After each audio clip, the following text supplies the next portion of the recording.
Mimi hapo.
Niko nazo.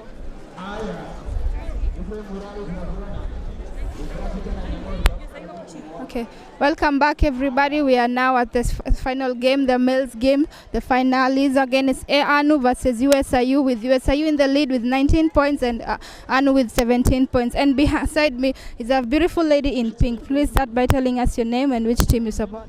My name is Karen Cherotich and I support the USIU. So your team is currently in the lead with 19 points. How does that make you feel? Do you think that they're going to keep up the pace? They're going to keep up the game? Remember, that's just a difference of 2 points. One dunk and they're ups. So do you think that they're going to win the game, or are you hoping they win the game tonight? Yeah. I'm on USIU's side, so it's a tough game for us. But all we need is composure from the beginning to the end, and we got this. Yeah. I can hear you yelling from behind me here. You're really excited for this game. I can see the thrill with your group over there. I can see the way you're excited. I can see that when a player makes a mistake in your team, you're shouting at him to correct the mistake. Are you from this USIU? Yes, I am. Yes. Which course are you pursuing, or which department are you in? I'm doing international relations and I'm majoring in economics. Yes. Who's your best player in the game currently? Who's your best player? Who do you think is really trying currently? I'm glad you asked. I'm rooting for number 20, the big man, and number 21. I feel like they carry the team. They got it. Yes. Do you have any comment to say to the people watching you, who are supporting you back home, who are watching USIU? Do you have anything to say to them? To USIU people, big up from wherever you are. We got this. I know we got this. Yeah, it's about mad skills and composure, and that's all we need. Yeah. Thank you very much. Thank you very much. Please enjoy the game. We are still at the first quarter, and I'm hoping that you win. I'm rooting for your team. I'm really excited for this game. Thank you very much. Okay, beside me is another fan who would like to say a few words. Please start by telling the people your name and which team you're rooting for. Yeah, I'm Emmanuel Muniu, and I play for African Nazarene University. So you are rooting for ANU. Currently the scores are 19-17, a difference of 1 point. How do you feel about that? Yeah, we should just look at our weak side defense, and all will be okay. That's all. Thank you very much, and I hope the best for your team. Thank you.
Mashabiki waambie mpatie mita moja kutoka kwa laini tafadhali.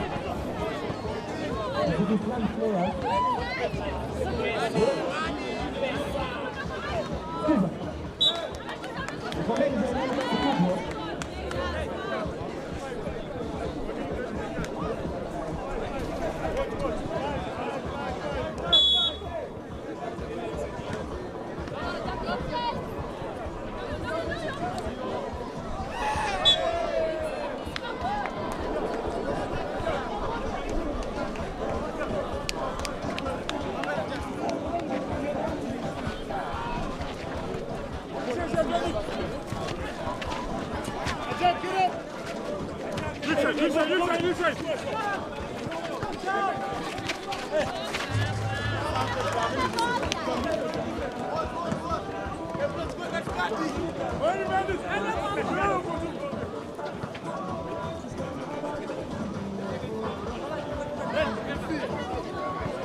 Chama bado wenye power.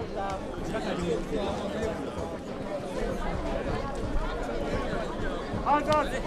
Tiki mano kama ni tiko ya yeye sana ni.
Down, down.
Rebound, hey!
Welcome back everyone to the second quarter of the final match between USIU and ANU, with USIU in the lead with 39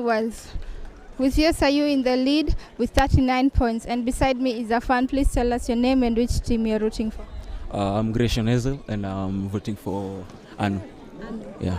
Why are you rooting for ANU? It's a great team and I got some friends there. Yeah. So you are hoping, right? Currently they are still behind with 10 points. Can you suggest to us what have you seen? What type of mistakes have they made during the games? Can you tell us which types of mistakes they made and how they can better their mistakes? They just made some simple mistakes like turnovers, creating turnovers, unnecessary passes, unnecessary drives, like that. The coach should look on that so they can correct it. Do you think they can redeem themselves in the third quarter and the fourth quarter? Yeah, I'm sure of that, 100%. You're very sure? Yeah, 100. Yeah, these things. So you're a real ANU fan? 100. ANU all the way. Then I want to wish you all the best. I want to say all the best to your games, and I hope that you win. I've been told not to root for any team, but I hope that you win, and all the best to your team. And may they stay strong. They are still strong. For them, they haven't lost any match. They haven't lost for them to reach the finals. They haven't lost the quarters and the semis. They played well in the semis against Laikipia. I want to say all the best to you. And would you like to say something to the people who are supporting ANU right now? All I can tell them is that let them to be calm and wait for the win. Yeah, this dub is ours. Yeah, all the way. Thank you very much. That was an ANU fan. He's really hoping for a turnaround in the third quarter and the fourth quarter. And currently I have another fan. Let's hear what he has to say. Hi sir, how are you? And please tell us your name and which team you're rooting. My name is Bradley. I'm supporting USIU. Yeah. So you are currently in the lead. How does that make you feel? All day feels nice because they're experienced, they're playing nice. Are you hoping that they take home both trophies in the ladies department and the men's? Yeah. I believe in them. They're all experienced. How would you describe ANU as an opponent to USIU? ANU is a good team. They have height, bodies. What I think, they're not shooting enough, compared to USIU. So if they start shooting enough, your team is going to go down? Yeah, all day, every day. They're going to shoot 3 points. Yeah. Who's your best player in USIU? Who is really impressing you in this game? I don't know his name really, but number 21. Yeah. So you've seen him try his best in the field. And which player do you think is not bringing their A game today? ANU, Jas. Yeah. So you'd he's wish my for homeboy, him? but he's my homeboy. I know he plays good, but today he should up his game. Yeah. Can you describe some factors that you think are affecting today's game on ANU's side and USIU side? Weather. If there could be an indoor gym or something, it would have been nice. Yeah. Do you have something to say to the fans who are watching, who are supporting USIU? Thank you for showing up. Yeah, all that. Thank you very much. Thank you very much. You can go back. That was a USIU fan. He's really excited for the win. He's hoping for the best, that USIU takes home both trophies in the men's departments and the ladies department as well. And lastly, I have a final fan. Please tell us your name and which team you're rooting for. Hi, my name is Wycliffe. Personally, I'm a big basketball enthusiast. I have friends on both teams, so I'm kind of 50-50. Yeah. Can you tell us some fouls that you've noticed during the game, being a big basketball fan? Which fouls have you noticed from each team? As you can see, those teams they are quite aggressive. So most of the fouls are reaching fouls and overplaying on the defenders. Towards the basket, you can count them, but the good ball movement has kept down some of those fouls. Yeah. So it's generally a good game. Yeah. So in the team, in each team, which player has really impressed you in both Anu's side and also USIU's side? From USIU, constant troublemaker, Vitu Mponela, the point guard. You can see he's just racked up a few threes. He's getting hotter as the game continues. In Anu, I can say they have very good rebounders. That's what keeps them alive in these games. Yeah. How will you describe what are some of the challenges that the players are facing in this game? Can you describe to us some of those challenges? For starters, the weather. It's hot out here. Second, I believe maybe hydration. It's not much we can say that they're struggling with right now, as the KUSF and their schools have intentionally taken care of them. But generally, they are doing well. Yeah. Thank you very much. That was another fan. He's 50-50. He's not rooting for any team currently. He's just hoping that the best team with the best players wins the game, and that is it for now. Currently, they're still the players are being briefed by their coach. I can see Anu currently over there talking to their coach right now. The coach, I'm pretty sure the coach is really disappointed with that 10-point factor, and he's really briefing them on how that they can up their game in the third quarter. I'm hoping for the best for each team, and may the best man win. Thank you very much.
Wanaofanya mambo kwa vitendo afurahia haya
Right, now this is the third quarter of the finals between Africa, that is Africa Nazarene University and USIU, and of course it's very intense atmosphere between these two teams. And of course I just want to get and engage one of the fans who are following matches at this particular point.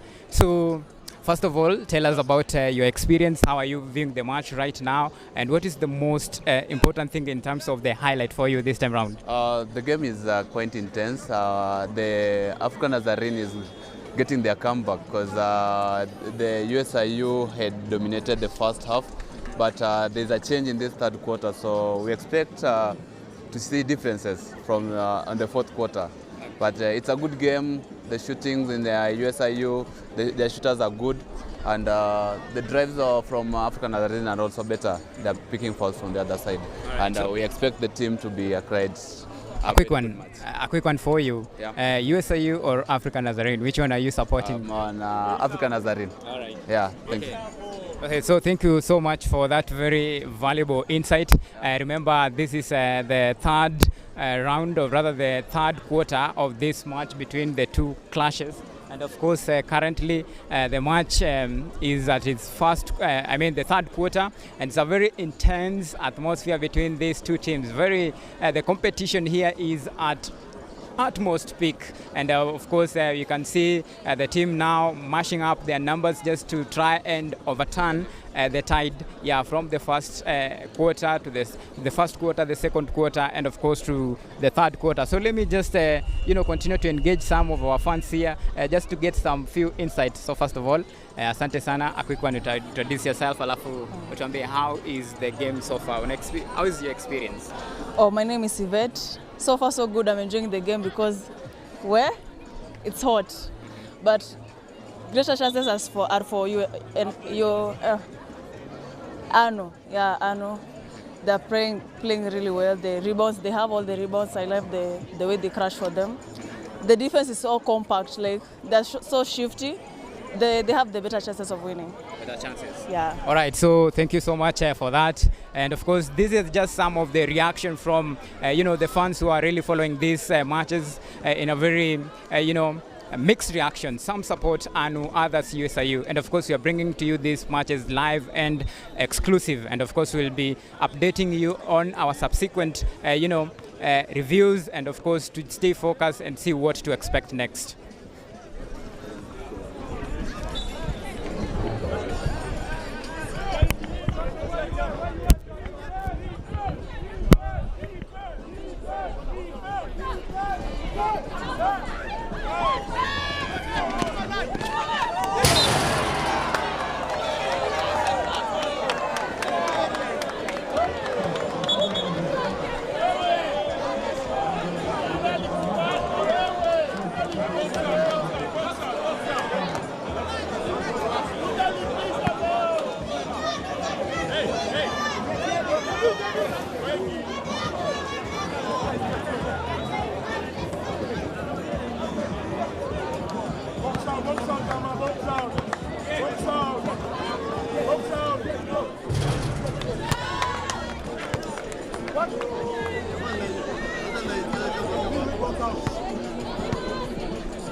Yeah!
All right, hayawi, hatimaye huwa. Now this is the final, the epitome of it. As you can see, the temperature is really boiling. It has been quite an interesting encounter between USIU and African Nazarene University. And of course, very intense competition between these two teams. And of course, one leading in the first quarter. Now things now began, now the table to overturn in this from the third quarter all the way to the fourth quarter. And I can tell you the level of competition and of course the stiff competition between these two teams. All right, so it's quite interesting to see what has just transpired here. Two of the best teams in the battle of the Titans squaring it out, and of course for the glory. The ultimate goal is the glory, and of course at the end of the day there must be a winner and a loser. And now I'm telling you, the experience here is quite amazing. Teams are quite excited, and I just want to take a few reactions from players, and of course just to give us some insight about how was the match. And of course, first of all, you'll introduce yourself and tell us, winning it, fighting until the very last minute. How does it feel, first of all? It feels amazing, truly, because we've worked hard for this moment. All we want to do is just to win games. And I'm happy my teammates did what we agreed. Yeah, just an amazing feeling. All right, so when you follow the match closely, at the first quarter was a bit slow for you guys, but then you went on to pick on from that and build on that until the final minutes that you guys won. So what was the secret? And of course, what was the game changer from you guys, the talk during the halftime? What really made the difference? The difference is just focus and belief. Our team is made of belief. We just believe we can win any game and anyone. Audience up. Yeah. 1, 2, 3. And of course, on the same note, the group stages you guys won. You went to the quarters, of which it was very intense competition between you guys and MKU, just by a whisker. Then you marched to the semi-finals and now the finals. The winning mentality. Talk to me about that. The winning mentality just begin in the training. We all prepare for this. Our coach always tells us to just work hard for these moments. We don't give up. That game against MKU, they are a good team, but we just respect them and we believe in ourselves that we can win.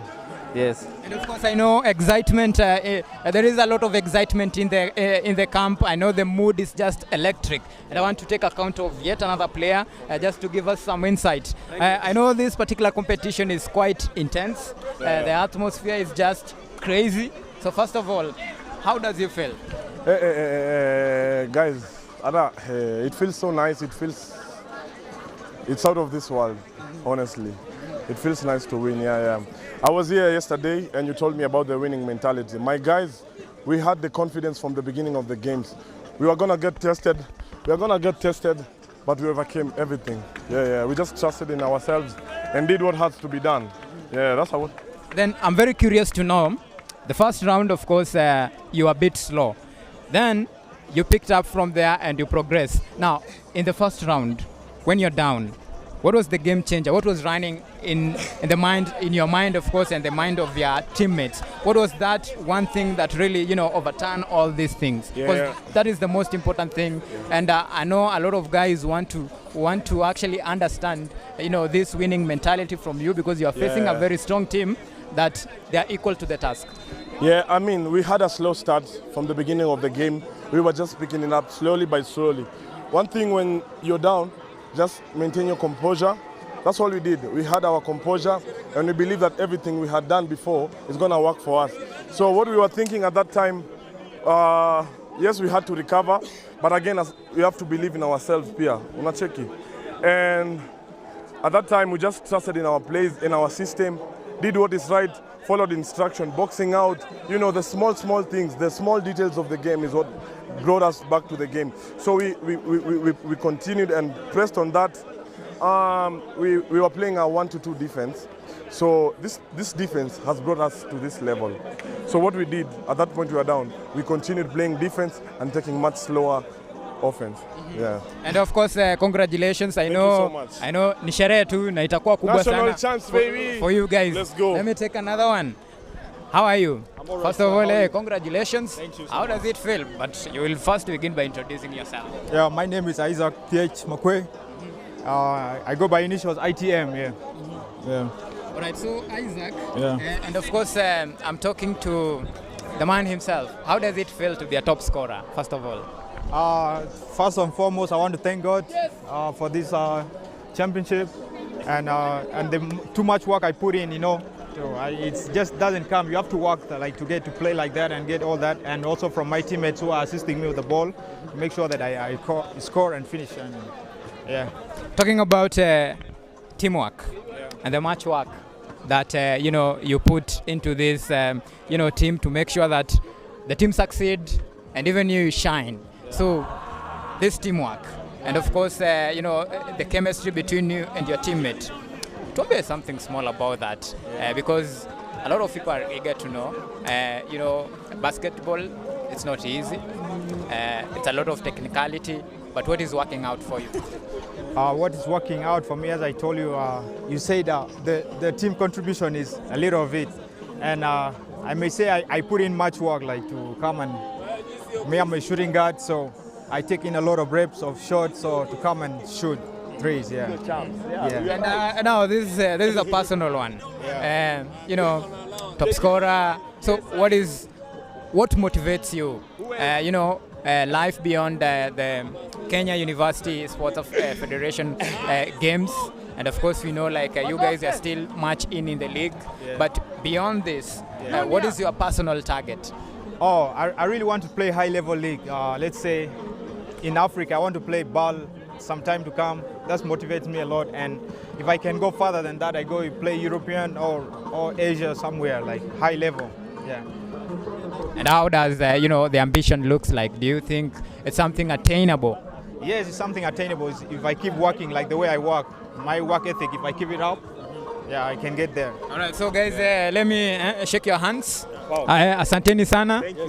Congratulations. Yes. And of course, we'll talk. Yes. We'll talk after this. Celebrations. All right, so that is a team from the Africa Nazarene. So I want to still to talk to a couple to get some insight from players from the USIU, just to give us some insight. But I will begin with the coach. So, coach, first of all, thank you so much for making time. That was a spirited fight. You guys fought until the last minute. In simple terms, give us your analysis of this match. Actually, okay, the boys gave their best. Both teams were prepared for the finals, and it was a matter of who lasts in the game, who keeps his mind in the game for long with the less mistakes. We had our opportunities. We went to the line 12 times, we missed our free throws. So I can say they were focused, they went to the line 4 times, they made theirs, and it what made the difference for the game. And when you follow your journey, you have really had a very impressive start to this campaign. Your group stages matches, your quarters, your semi-finals, until now the finals. In your own perspective, what did not work out for you in this final match, coach? What I can say did not work out for me in the final is I think the mental toughness of the boys. They really didn't keep it in the game. They're expecting them to do it. So going back, we're going to work on that. That is what has made us not lost in this match, and that is what made us lost this match. Yeah. And there is another very important aspect, coach, between you teams are very experienced. USIU, a team that plays in the league, same case, ANU. Do you think probably this success that we have witnessed from you guys boils down now to the experience and of course squad depth and all the technicality? Do you think this is what has really carried you guys until this stage? I can say halfway yes, halfway no. Because most of the students who also play in the league, some are locked out with some of the regulations of the institution whereby you must be a certain age and below, you must be in session, and some of them are on break. So I cannot say basically it's because of the experience in the league. It's also what we put in back in training, and the same thing to ANU. It's also what they put back in training. So somehow it's what they put back in training, and somehow it's the exposure also for part of the players playing in the league. All right, coach, let me thank you for that, and let me get a few insight from players. So if I can begin with one of you. Hey, how you doing? First of all, how are you? I'm all right, thank you very much. All right, so quite a very impressive game, thank you. Competitive one. Yeah. So how can you analyze this particular game today? It was a lot of back and forth. I feel both teams started pretty slow, but I feel like towards the third quarter, everything started to pick up for either team. I'm not gonna lie to you, it could have gone either way. Yeah, free throws is one of the biggest things that teams have to start scoring in, and the other team capitalized on that. So that's where they got the win for sure. And at first quarter, you guys started pretty well, but somewhere along the line, probably momentum dropped a little bit. What happened during that time? I feel it's intensity. If a team is trying to keep the intensity up throughout the whole team, you're pretty much gonna win the game. And we slacked a little bit, unfortunately. There was a little bit lack of communication in some plays, but that's where the other team just saw the weakness and they used it as to take the lead. Yeah. So you guys, you are very close to the prize itself. Yeah. Well, now that you have missed it, how do you feel? Obviously bummed out, but it's an inspiration. It gives me, it's like another boost, It lights a fire in me for whatever games or whatever competitions that are coming up, to just take it as if it's the last one. Because this is the last one for KUSF, but we're still gonna come back next year, and hopefully next year we're gonna do way better. So yeah, so it lights a fire in me. That's one answer I can say. Yeah. Thank you so much. Thank you very much. And wish you all the best in your future endeavor. Now, let me take another count of another player.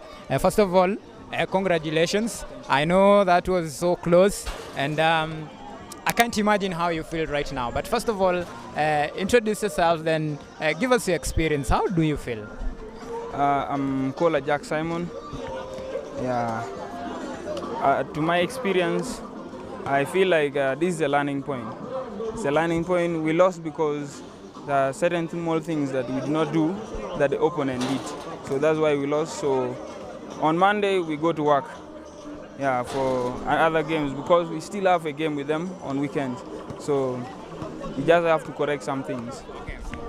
When you look at your game and of course ANU, what will you say was the difference between the two of you guys? Because when you look at the score sheet, you are at the same level, you are at par, but until now, the last moment. So what changed for you guys? I just think we stopped fighting towards the end of the game. We stopped fighting and they were fighting more. So that's what made the difference. Yeah, as you saw at halftime, we went when we were leading.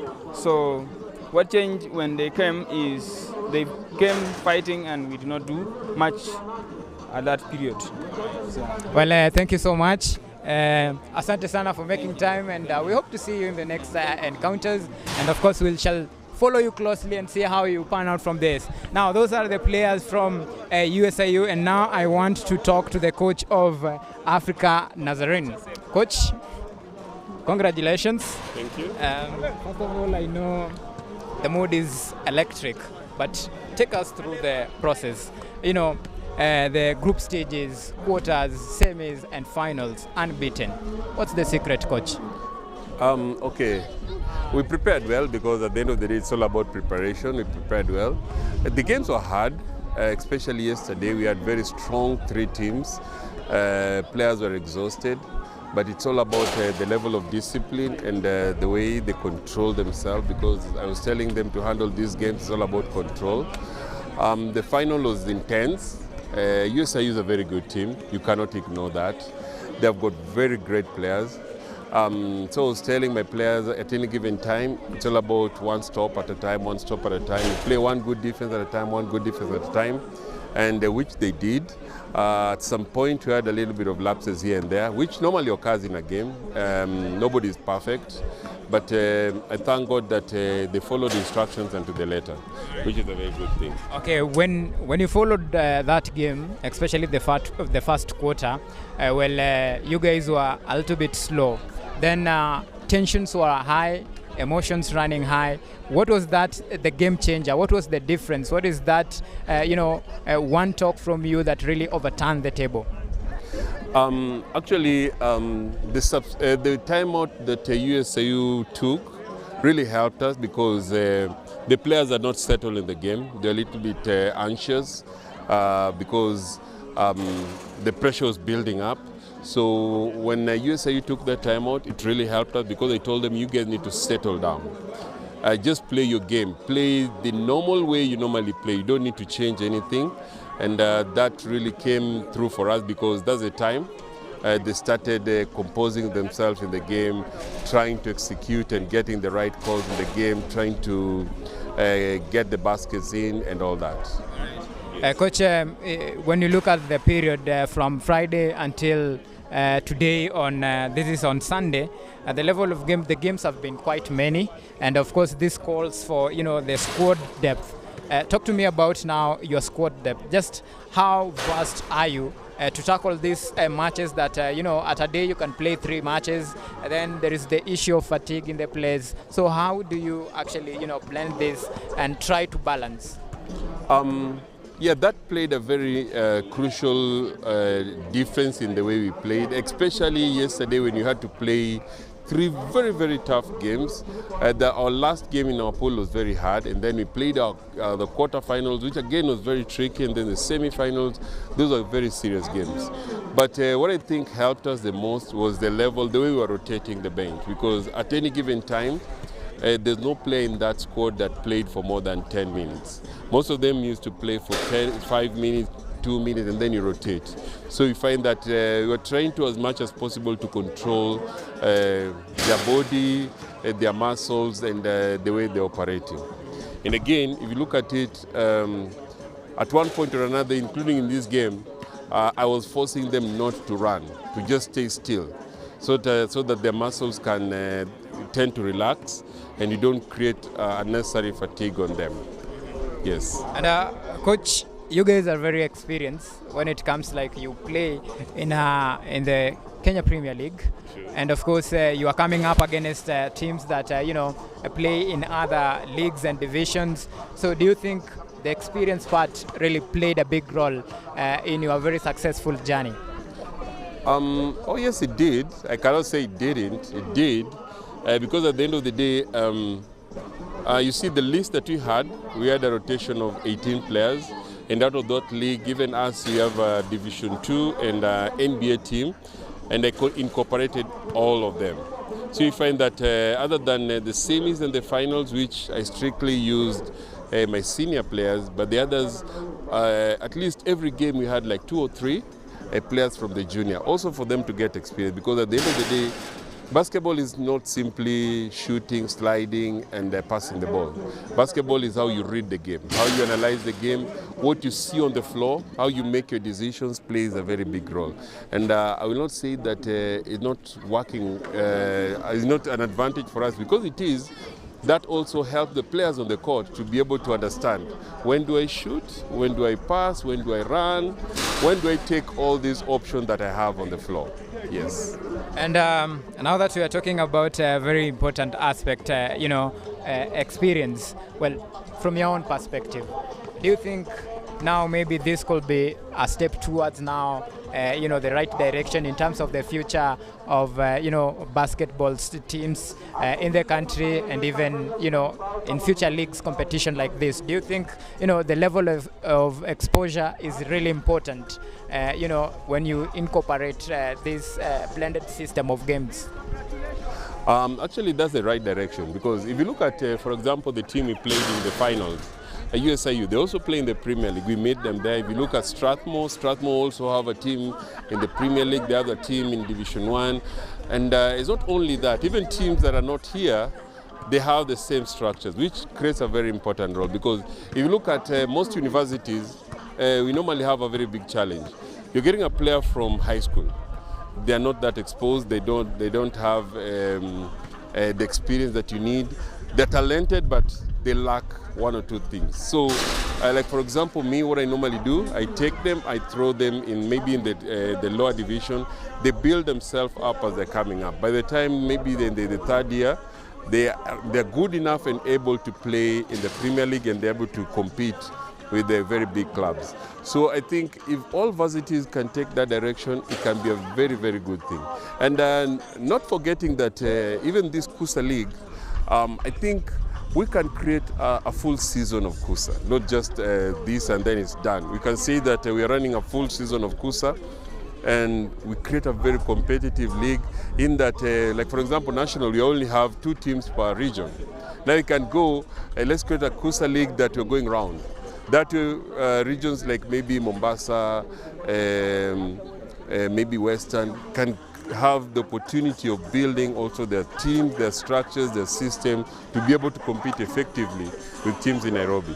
Because if you look at it, okay, as much as I'm in Nairobi, I'm not supposed to be complaining, but I feel bad when number 1, 2, and 3 are coming from Nairobi, both ladies and men. That means that we need to create and build the capacity for other regions to be able to give us a run for our money, or even once in a while, we become the underdogs for them. Yes. All right, so coach, let me wish you all the best. Wendo enjoy sana na maboys, and we hope maybe to see you next time in the next finals. That is in the 18th edition of Kenya University Sports Federation basketball playoffs. And may your dream and suggestions that you have just that you have just gave out today come to light. No problem. Amen. Thank you, amen. All right, so that is the insight from the head coach for African Nazarene University, just giving us some few statistics. But I can talk to one of the officials pretty quick, just pretty quick. First of all, you introduce yourself and just give us your observation of the game. How has it been? And of course, what we need, what should we change from this one now? Because we are building on this so that the next edition should be even better than this. My name is Francis Njuguna. I'm one of the referees from Kenya Basketball Federation. We came here to assist KUSA in officiating and ensuring that the games flow smoothly. We are just but judges who try our best to give fair judgment on the game. The game today has been a tough game. Calls went both ways. Very good matchups. The boys played well, but eventually we have to have one winner who was Anu. Congratulations to Anu. Good job, USIU. Keep your heads high, maybe fight better next time. I think so far the championship, the organization is quite good. What maybe we need to look at is on the registration part, just to ensure that we don't have hitches, especially on the last day of the championship. If they could get all the registration in on time, then everything else will flow smoothly. Yes. And from the part of now that you represent the referees, from the part of officiating part, do you think everything was up to standard, or maybe there is some few areas that you guys need to improve on? Just like any other person, we are human. We make our errors. You'll make bad calls. You can't be 100% correct on all the calls. Of course, yes, there are areas that we need to improve on. But out of 10, I'll give ourselves a good 8 for a job well done. The 2 is for error, which happens. That is human nature. Thank you. Asante sana. Thank you so much. Asante. And of course, we look forward for future engagement. Asante. All right, so now we are taking back the conversation in the studio where we have, I have my colleagues at standby just to give you some intrigues, analysis, and of course, you know, just their views and their take on this particular match, a very competitive one between ANU, that is African Nazarene University, and USIU. Quite very, you know, competitive and intensive affairs. So back to you guys in the studio.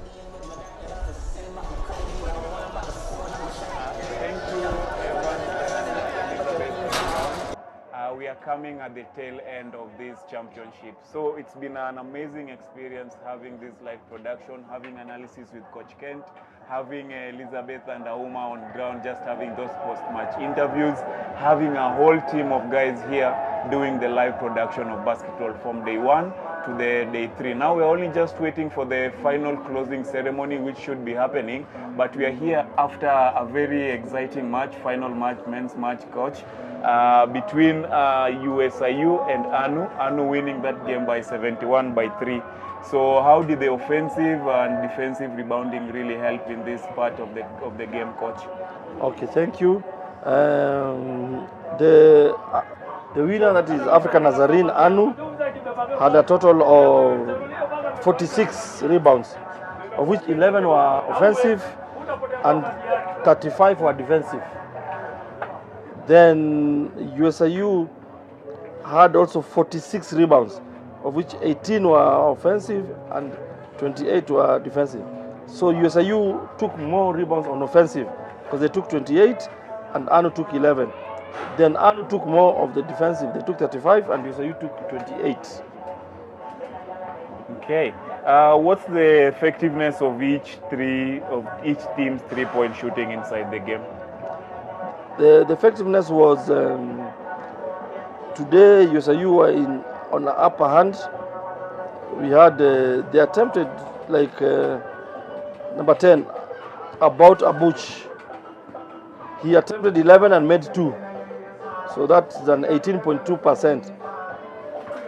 Then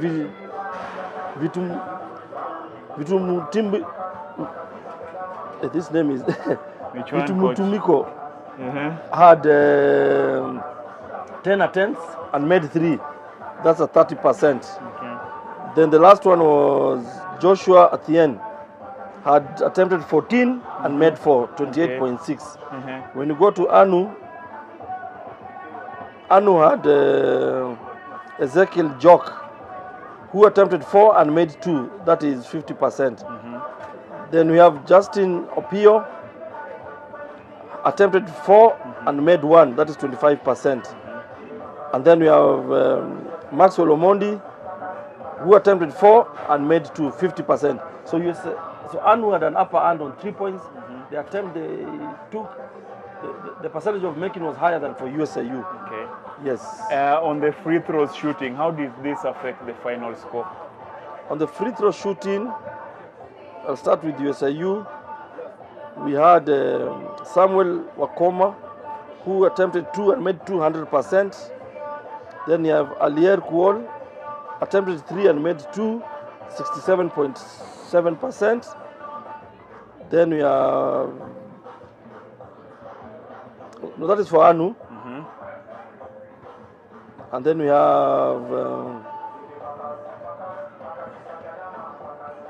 Maxwell Omondi, attempted 4 and made 4, 100%. Okay. So their percentage on free throw was quite good and quite high. Okay. For USIU, we had Vitumutumiko, who had attempted 2, made none, 0%. Okay. Yeah. Then the next one was Abot Watch, went on the line 10 times and made 3. Okay. That was 30%. Okay. The only one who made 100% was Jeremiah Kamau, who attempted 2 and made 2. Okay. Then the last 2 was Simon Ajak. He attempted 4 and made 2. That is a 50%. Okay. Then the last one was Francis Chianu. Sorry, Joshua Atieng, who went on the line 7 times and made 1. Okay. So that was 14.3. So Okay. on the 3-point and free throw, Anu took the day and made a very good percentage. Okay. Yes. In future, coach, I'm sure we'll be having a big screen somewhere with all these statistics. So it will help us just point out those numbers very well. But thank you so much for that breakdown. Yes. Again, this is where we need to point them to www.basketball.ke, where all the statistics from the national games will be posted before the end of the year. And anybody, all teams that were involved, all stakeholders can go and follow up with how teams were performing on areas free throws, 2-point throws, coach, 3-point, and they can use this analysis, yes? Yes, There was true. also an interesting bit where if coaches or teams need to know how they can analyze these matches, your expertise are up for use to ensure the development of scores. So maybe you can touch on how we can go about using these statistics and why it's important and how people can reach you for that purpose. Okay, thank you so much. Statistics plays a key role in basketball, especially when you want to play your next game, plan for your training. It helps you figure out your training program and pattern. Like for example, USIU, the attempt was so high, but the made was so low. That means they need to work hard. Or maybe you can say it was not their luck today. But on these stats, the attempt percentage is higher than the made percentage as compared to ANU. Yeah. So these stats, if you need help or someone to come and keep for you, there are people that you can get in touch with to hook you up. They go through and then they analyze for you, then they can do it for you. Then once or twice you do it, it helps you in preparing for your team training, the next game, and especially now that the first leg is getting over of the Kenya National Basketball League. Lastly, stats helps you develop and mold a good player, both on and off court and character-wise. Because with this, you can see how long does a player play. If you find a player played more minutes in the semis than in the finals, there's a reason why you see why was that occurrence coming about. Yes. So stats is something that is key and a very crucial data for your improvement, both the game, coming games, previous games, going to playoffs, and training program purposes. Okay. It helps teams and coaches analyze and know the weak points of their players, because we have another stats, they're about 7. Yes. We have another that shows you the key places where certain player was scoring much. So as a coach, you know this player was scoring so much on the left 3 points and on the right. That means he's strong on the left than the right. Yeah. So my training, I need to work on his right side on 3 points. Likewise to free throw, you notice they scored better on this court as Than the before other they side. changed. Yes. So those are the small logistics that help you. Then when you see Or in which quarter they came, yes, in or quarters, they came to. you find like USIU were leading throughout, and came and picked up, and that thing came in the third quarter. So that means USIU had a gas problem and fatigue, or slowed down. Then ANU picked up in the third quarter, and like you notice, all the ANU games they picked up in the third quarter. Always. They have been struggling with MKU, Yes. with the quarterfinals. So this is a good. And by the way, those stats are there as it is in the scoring by 5 minutes interval. Quarter 1, USIU was leading 11-9, 19-7. Quarter 2, still USIU leading 26-25, and then 39-29. Then the shift start happening in the third quarter going to fourth, Yes. where it's now 46-42. Then ANU now start putting some acceleration onto how their interest in retaining the championship. It's 53-50. So again, coach, noting this in the difference in the tempo, first quarter, second, third, and fourth. As a coach, how do you help players manage this in the game or even training for it leading to the game? With these stats and the previous one that I saw, the girls, the semi-finals, I've noticed most of the teams' downfall is in the third quarter. That means their condition is low. They need to be conditioned and learn to push, especially in the third quarter. If you see the games from semis, that is most of when you get a true winner. Yes. So that means the conditioning of these teams is low and needs to be accelerated. The other thing, it shows that the percentage of shots outside is lower than the percentage of drives. They only drive on breaks. They don't drive when there's a defense. So teams and coaches must learn to pick drives, because anytime when you drive when there's defense, you tend to generate and collect fouls for the opponent. But when you shoot out, you don't collect fouls. And that puts you at a disadvantage, especially the team had big players like both Anu and USIU. Okay. Yes. So how can timeouts play a role in also regulating a surge like this one that Anu made on USIU? Okay, I think timeout plays to cool down, because if a team gives you a run, 4-0, 5-0, 6-0, 7, you must take a timeout to see either you change the defense, the one that you are playing, you change to another one, or you slow them down. Okay. So timeout plays a key role, and at times coaches take too long to take the timeout. Yeah, exactly. By the time they take, it's so little to change. But when you take it early, and players with that tempo, it normally puts them slow down the game. Essence is to slow the other team. Okay. Yes, once you slow, it becomes an advantage to you and a disadvantage to the other team, because they're on tempo and high alert. Okay. When you slow them down, by the time they regain, you would have already tried to cut up. Okay. Somewhat of a contentious situation where I want to put you in a coach, but we are having a lot of foreigners within some of these teams. How is this affecting in the overall building of the next basketball players in the country, and us also just getting comfortable, because we see some amazing results and play here, but these are foreigners coming to the country. How is this affecting or helping shape the next generation of basketballers in Kenya? Okay, I think it's not bad to have foreigners, but when you have so many, it lowers the standards of the game for the locals. Because when these foreigners come, they get a scholarship, or they finish reading after 4 years, or then they go back. So it becomes so difficult. Our players don't get the exposure. So when they get the exposure at the national team level, they can't perform, because we gave more of the minutes and airtime to the foreigner who will go play for the national team in their country. Yes. So that's a disadvantage to the locals especially. That's why you find most countries like Germany, they normally put a cap that even in club, only 2 foreign teams will play. The rest have to be the local or a residence. Do we have such kind of regulations also in the university or even in the national leagues in Kenya? We don't have that. You see, if we put that, it might disadvantage most of these universities, especially the private. Like USIU is a multicultural university, it picks from all. Unlike most, when you compare the locals, majority will be Kenyans. So then they survive and pick more of the foreigners, because the foreigner will come and pay on international rates. Yes. So in dollars. In dollars. So that ones might affect them, because that's where even they get the revenue to keep more the as running compared of the to university. Because your local might not have. The only thing you can say that we are giving you a pay plan. We know where we'll get you, but this foreigner, once he goes back, you don't know. So that I think is. But the only thing is, we can just have a number at a certain time to play in the court and have more Kenyans playing in, so that it builds our local players and gives them the exposures that is needed. Yes. You've sparked my interest in coaches' philosophy and how that helps them in dictating how they play the game, make substitution, run the game from beginning to the very end. So in this situation, we have head coach Mike and we have head coach Anset Wafula. What do you know about these coaches and how they go about their tactical play? Okay, I'll start with Coach Mike. Coach Mike has been with Anu quite a long time. He's been a good season coach.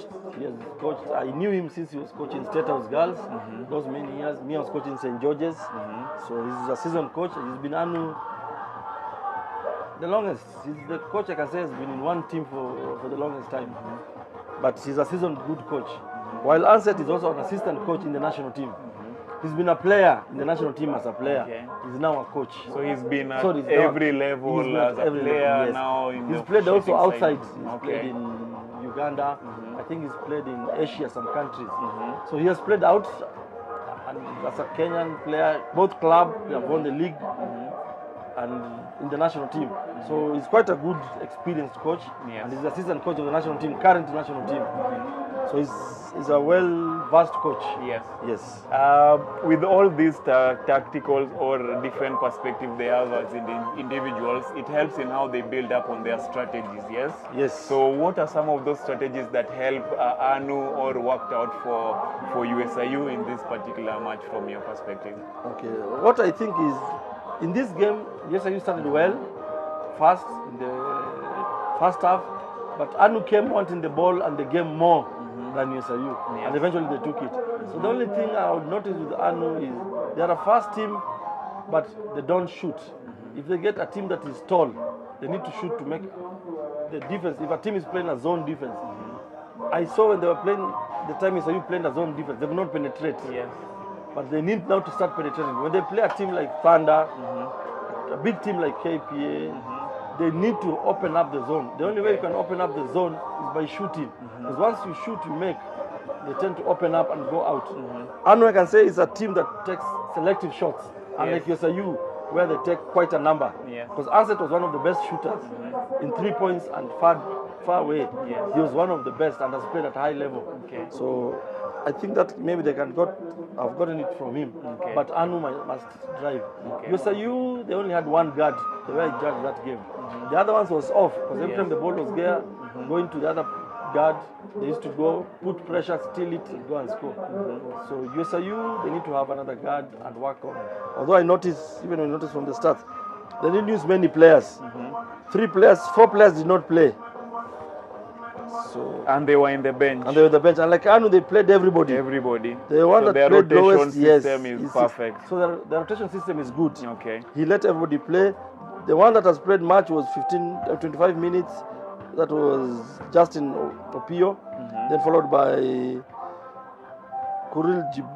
Jiril Bieva. And then Isaac Thiak. So you see, he rotated all players. Unlike USIU, he used 8 players. The 8 players, 5 players played over 35 minutes. And then one played 1 minute and 37 seconds. Only. That is so little for a player. Then another one played 7, another one played 6. So my viewing of this stats, the rotation of USIU was not that. Or maybe it was his game plan, but the rotation was not that as compared to Anu. So that's why they tired. Already I'm having this question, coach. Why would I come with a team of 8+ and then only play 5? What ideology goes into making such a decision in a match? Okay, it normally depends with the coach, but normally a good game for you to win, you normally use 7 players. But at times, for another standpoint of a coach, you can rotate and use every player. Because at times when you don't use others, they get demotivated. They come, they don't play. You have your usual core players playing. That really affects and makes the players not come. And anytime in training, these players that you give them less time are the ones that always come for training. I don't know how and why. But they're the first one, and they always come even training daily. And these other ones, rarely do they come. They can come, but not as often so much as these ones. Yes. Back on the score sheet, coach, what are the importance of things such as the biggest scoring run, biggest lead, lead changes, times they've tied or times they're leading? How important are these information at them? Okay, this one, you see, the biggest lead helps a team to know how many points did you take the lead anytime you went ahead. You find Anu had 8 and USIU had 12. Then you see the biggest running score. Anu had 12. They scored 12 points unanswered without USIU scoring, and USIU scored 10. This shows that from 63 to 71 for Anu, and USIU was from 57 to 62. And then you find they changed the lead 9 times. So this means the game could go either way. 9 times is a big number. Then they tied 10 times. So this shows that the game could go either way. It's only that Anu took it much more harder and they carried the day. Then Anu led for 10 minutes and 6 seconds and USIU led for 23 minutes and 46. So this shows that players for USIU had lapses. They need to come and see how to maintain a lead. Yes. Okay, we are still waiting for the final closing ceremony. So Elizabeth and Evans are still also out moving forward. So we'll wait and see who gets the awarding. But coach, what are some of the key takeaways for each team moving forward after this final? Okay, I think the key thing is to give these teams more playing games exposure. Anu is in Premier, USIU is in Premier. But for these other universities that came that don't play in the league, they need to go play more of games. Because a player becomes better by playing more than training. Training, I can beat you always, but now playing is when you find out where to correct a player. And also, to have such type of level of like the final game, you need to have more of it. Because you find some games when they play, it's a one-sided game. The game is already decided. Like the ladies' game was for JCOT and USIU. 17 to 70. That disparity is so big. Yes. It's so high. Even when you take to your VC, they'll ask you, why did you go and participate? But would they say they got to the third and fourth or even the final being beaten at that? Yeah, they would have, but at the end of the day, I know the third and fourth they lost to Zitek. Yes. But you see, it demoralized the players. Because you can imagine 40 minutes, 12 players scoring 17 points. Yes. If you divide, that's like each player scored 1 point something. Only.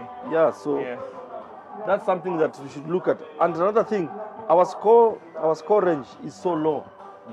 Just this men 70. International level, normally they target 80 and above. Yes.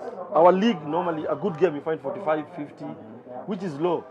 So when you go to international with your 50 points in the head, another team reach 80, we normally struggle. Okay. So our scoring thing should be always aimed higher. Okay. Another thing, what's the long-term implication of winning or losing at a final for all these teams, men and women, going forward for the season or even preparing for the next championship? I think the long term is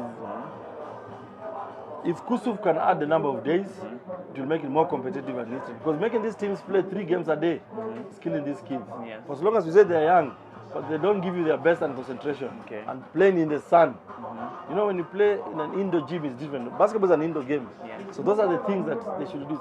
A team should play 1 game and no more stop it. Because I can attest that most of the teams from out, in their place they play running. When they play stop in here, they find it so difficult. So we should insist even back from the conferences. If they don't have enough team to play the league, they need to play stopping. Okay. And then they need to introduce the shot clock. Because if the shot clock was there, the difference would be low. Because there's a time Anu really just kept swung and passing the ball. Okay. Even USIU the other game, The they did ladies that. match, they did that a lot. You hold the ball for too long, and it's unfair. But when there's a shot clock, you must attempt within 24 seconds. Okay. So it puts the game go fast. It puts the players have to think fast and ahead of the coach. Yes. So we are live on YouTube on B+ Sports, on Kenyatta University Television, both Facebook and YouTube. So please get there, share some of your sentiments. What were the highlights of some of these matches? We are also on various social media platforms. So reach out to us, engage with Coach Kent, give us your feedback. We might just read this before we end. Coach, in the general university basketball league, what are some of the challenges facing its development?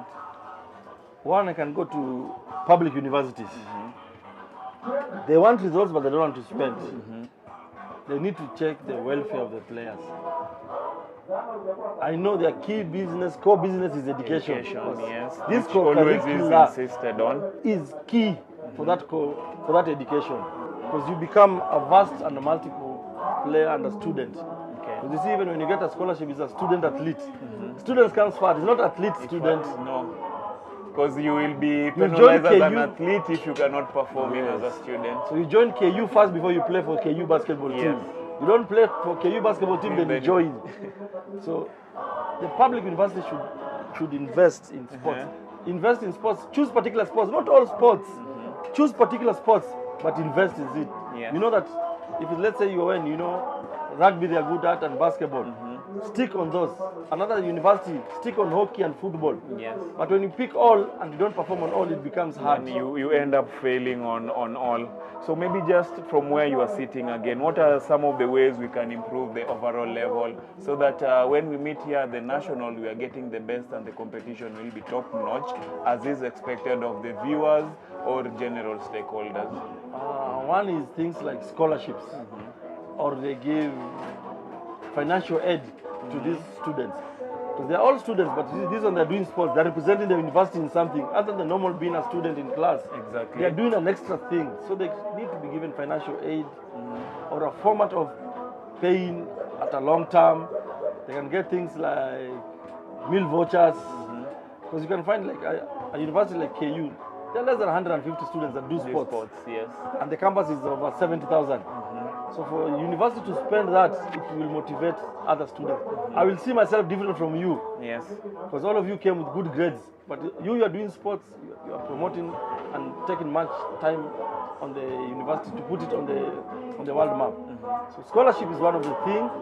To get investors and sponsors to partner with you to go to sports level. Because when you find, like, for example, the courts in KU, and then you go look at the courts in USIU, there's a very totally different. Yes. Most of the students of USIU can come and refuse to play here.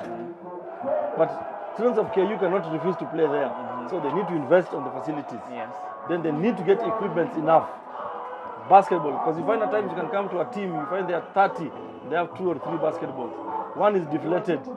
It hampers training and takes training too long. To be too long. Those are the small things that when you do, trust me, is easy. Yes. It's easy for growth and to get good results in sports. Okay. This is the perfect time I also want to point out, Coach, our interest is trying to bridge or bring all these people together, because even in doing media production, such live broadcast is equally expensive. Yes. But we know there are people whose interest is in ensuring a community of basketballers can be targeted, students' welfare can be kept, can be checked on, so that the overall improvement can happen. So please reach out to us, B+ Sports, Kenyatta University, Recreation and Sports Management Department, KUTV and Radio Service, Black Boy Entertainment. These are all organizations who are already like-minded and trying to bridge or put all these resources together. So for future and subsequent, Coach, we are hoping we can always build up on such kind of thing. Are there any other avenues in which support or incentives that can be put in place to help, or again, just to improve the general level of the sport? There's a way and types of things they can do. First is okay, if I say the difference between the private universities and public, they take welfare of the players first. Yes. As in public, they don't. And public tend to pay, private don't pay, but they take them in comfortable hotels, they give them buses. But you see, public, by the time you get that bus, the bus has so much duty and so much work. So that's one. And then I know they are cash crying at the moment, because they depend mostly on the students and the government funding. And like private, they don't depend on the funding. Through the tuition and few donors. And so a place like KU, they can go through their former students. They work in very good places. Exactly. They can try to work and have partnership. Let's say if you have students that are working with, let's say, Safaricom. Come and have an agreement with Safaricom. Tell them for you to come and have your staff learn, master. We are giving you priority, provided they have this certain grade. Exactly. We'll give you guys priority. So that them, when your students finish, they get a priority of getting employment. That's the only thing where USIU and Strathmore is an edge of a public university. They look for their students' placement where to work. They have rapport and companies that they have signed with. If public does that, UON, KU, JQuad, Paside Muliro, trust me, it will be a game changer. Because it will remove the offside, the burden of the finance. Okay. Yes. Another issue, well, also now we are looking at how to continue with the development of players. How is the recruitment process? I'm sure you've been in the private university space, you've been in the public university space. How is the recruitment always going about in ensuring continuity? Because that's also something else with university. Every 4 years, players come in, players go. How is that process going? I think the only way is try give scholarship or financial aid. You see, most of the publics don't give scholarships. It's few. KU used to have, I don't know if it's still there, there's Masinde Muliro, but private, they always give scholarship. And you see, they have scholarship from the university, they have scholarship from institutions, they have scholarship from the VC, there's scholarship of the academic. So variety, so a player can get 20 here, 20 here, 20 here. 60% is a lot. Yes. And also, their semesters are shorter, they're tri-semesters. It's compared to us where there are 2, you've not put long break, and 1 or 2 at times strikes also affects it. So those are the things that can help, and especially because in talent, public universities have got a lot of talent because they have so many students. They have all courses where private pick few particular. So this is something that if they go about and start giving scholarships, financial aid, getting a sponsor, telling former students, alumni, where you're working, can you sponsor a girl, a boy, a sports person, a sports lady, a sports... That way can go a long way to help and nurture the game. Okay. Generally, in our side of the world, universities being that community plays a big role in ensuring continuity and development of some of these teams. How important to you can you say having a community? Example, Kenyatta University community supporting this sport, Masinde Muliro UON, even that only, the basketball fraternity coming on board to support some of these sports. How important is that, and how can we keep on nurturing that? I think community plays a key role, and they can help you nurture. And things like merchandise. So like public universities, they don't use merchandise as a way of generating income. Yes. Private, they do that They a do lot. that well. And it goes a long way. Wristband, t-shirt. There's somebody will see you Umbrella. the t-shirt, umbrella, biro. As you find the biros, you find them more in offices than with the students. And the students will market the university much more better than the people who are employed. The marketers put in those places. Yes, so you find biros, books, you find them more in offices of lecturers, professors, deans, than you find them with the students. So this is a way that helps to market and take the university more, become a community-oriented university, more than just say, this is funded by the university, by the government will support it. So they depend so much on the government that also, if the government is at low, they also becomes at they low. can help generate it for itself. Maybe any other ways that you can think of which we can help in growing the university basketball space? I think also through such things like media, the social media.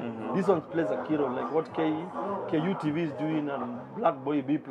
This is a way because many people will watch, will like, will subscribe. Somebody will say, or a company, I'm interested to invest on this basketball team. Exactly. So media, social media takes a long way and helps to improve and generate. Okay. So I'm not sure if you're supposed to end it entirely, director. End it. But we were just getting warmed up, coach. And so anyway, we are coming to the tail end of this. Anything that you feel we need to focus on in ensuring the university space grows, or even in the National League space, basketball grows to be a bigger and lucrative sport for marketers and even the players themselves? This one first is a big thank you to Black Boy and B-Pot, and then KU TV. And now if we get more sponsors and partners and investors, it can be a good point for now KU TV and Black Boy to go to a conference level of these games before they come to national. Then from there they can tend to see where do we start to support and make it known. Because people didn't know that this can be this till you guys noticed and partnered. Now it's noticed, hey, basketball can be this good, can get a good crowd, and then that way you can help and say that choose few universities to see where you can get an investor to come and build an indoor gym. That will help even part of graduation. You can play all indoor games. Mind you, while we are doing this already, we had a potential with one of the USIU representative and the potential of how big whatever we are doing can grow too. Yes. USIU were happy and they were saying that if they get such a chance, they'll be happy to jump on it. And we are also looking for such kind of more like-minded partners so that we can continue broadcasting some of these matches on different locations across the country, yes? I know I don't want to let you go before knowing you have 30 plus experience in the basketball space. How can we improve umpiring and coaching? Because this is also a very integral part in ensuring growth and development continues, not only in Nairobi, but also down at the county levels. Okay, I think what we should do is having more clinics, because you find we have few referees, they often known ones, they ref for long. For us to improve also is to go to the grassroots mashinani, get the other ones that come from Migori, Muliro, Siaya, Juice, do grow, and then having more clinics frequent. Because this they'll come, officiate, finish, go. Till next year, next championship, again they come. But they need to have a clinic where they have a sit down of a day or two. Try to synchronize and have everything in uniformity. This is the way I want you guys to call. This is what I want to do. These are the rules of the international body, federation. But these are now our rules. This is the way we want you to behave with our students. We don't want a referee and umpire to come in late, come in drunk, come in and tidy. Those are the small things. Looking unfit. You see. Having been professional is a key to any, because a referee sells the game and passes a message to the players and the sponsor. So referees clinic will be good and often, because they don't do in university. High school they do, federation they do, but Yes. for university they need, because these players and teams put a lot of work and energy. But will the referee put that energy and work? Yes. I'm selected, I know I come, I do a good job, bad job, I told sorry, coach I didn't see that, it ends, I'm paid. You lose, you'll be fired, you'll be told, hey. Repercussions. So referees must have responsibility, they must be answerable. Just like coaches and players. Players will lose, they'll cry. Maybe that player, this is his last year. Or she's supposed to graduate. She'll never be again. So she said, I wanted to win in my year. Yes. So those are the things that we need to see and have it. Okay. So coach, I know you've been fasting all through this process, but you've maintained the energy, you've maintained a sharp mind in breaking down some of these analysis for us. So is there anything that we might not have touched on and you feel we cannot end this 3-day live production without you saying? Plus, I would also just want you to wish all our Muslim brothers out there a happy Eid al-Fitr, and also, just final words. Okay, thank you so much. What I'll need to say is, we need sponsors, we need partners, investors. Come on this and trust me, you will love it. You will see it at your sitting room or your living room or wherever you are, and you will grow the game. And to my Muslim brothers and sisters, I want to wish you a happy Eid. Enjoy. It has been a good Ramadani. Now that some have prayed today, some will pray tomorrow. Yes. And to thank the crew that we've worked with behind the scene, on the studio, the media, the cameraman, it's a big thank you. Without you, we would not be here and would not be success. Success is all of us, and the small, tiny is what brings success of this championship. Thank you so much. Exactly. And KUTV giving us an opportunity. Yes. But also, before I let you go, what are some of your areas of specialty if someone would want to follow up with you past this production? Okay. I'm a referee, I'm an instructor. Yes. I train referees. I coach, I have a ladies team I coach, especially coaching ladies and disability sports. Deaf basketball, wheelchair basketball. That is one of my passion. Anytime you need, I'll tell you how you can get contacts through KUTV or Black Boy. You can get in touch and see how do we grow this game. You have a player who's there at home. Don't shy away. In 3-4 years, that will be the next superstar. Exactly. Everything is just to give it a try and take it. That's what I'm good at, and to try and mentor the young people to come and take the space ahead of us. Okay. Mine is to say, number one, thank you to the crew that came together to really ensure these productions happen successfully.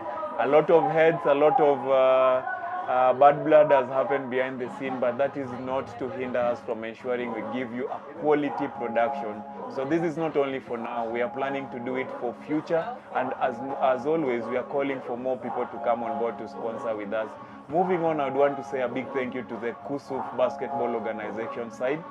They've also made it really conducive for us getting results, getting people we can have interviews with to just get a general feel of how the matches went. I want to say a big thank you to Mr. Dr. Daniel Njenga, sorry. He's the Director of Sports at Kenyatta University, a person who is also without his help, this could not have been possible. Kenyatta University TV and radio, a big thank you. We are juggling in a lot, doing training, doing production, doing live, and doing partnerships, again, with like-minded people such as Black Boy. So a big thank you to our director, Mr. Mashua Koinange, all our staff members who are there, Melton in the background, all the training camera people we are having also on ground doing the production and technical side, Evans Auma in front of screen, an anchor, and also a sports journalist. I want to say a big thank you to the overall Kenyatta University management. Again, without having this facility, this would have not been possible. Dr. Nkatha, Dr. Domi, Edna, I would go on and on, but a big thank you to everyone who is helping us with this. Brainchild behind everything from Black Boy Entertainment, Mr. Mike, a big thank you.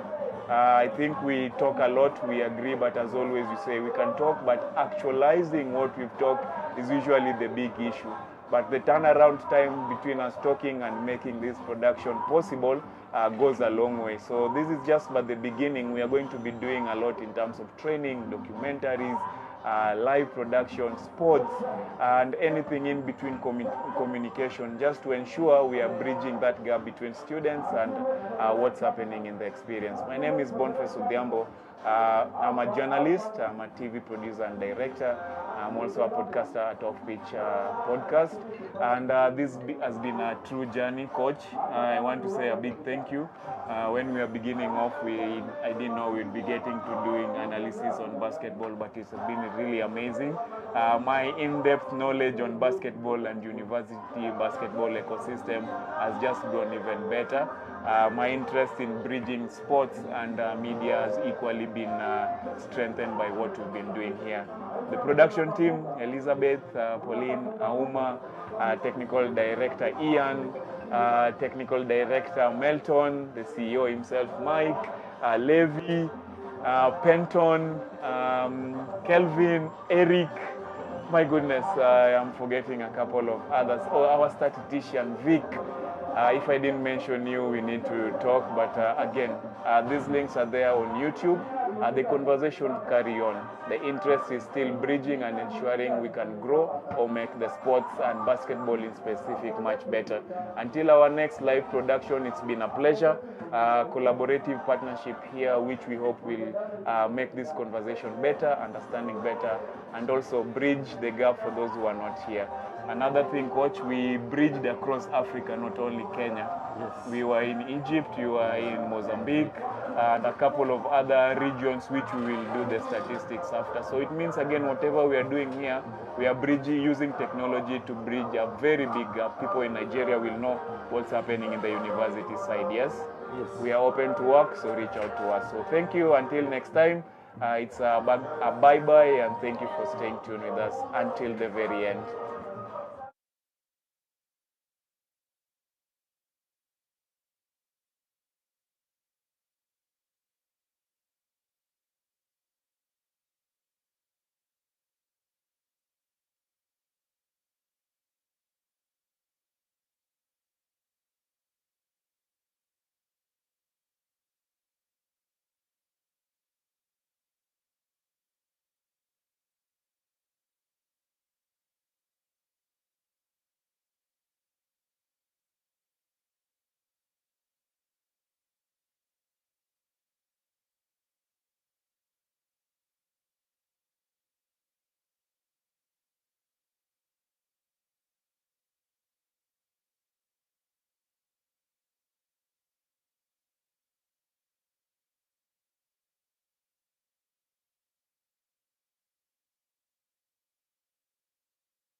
Hata kitu kafu. Anapenda mkuchu, anapenda cash. Anapenda kitu fiti kama kuku.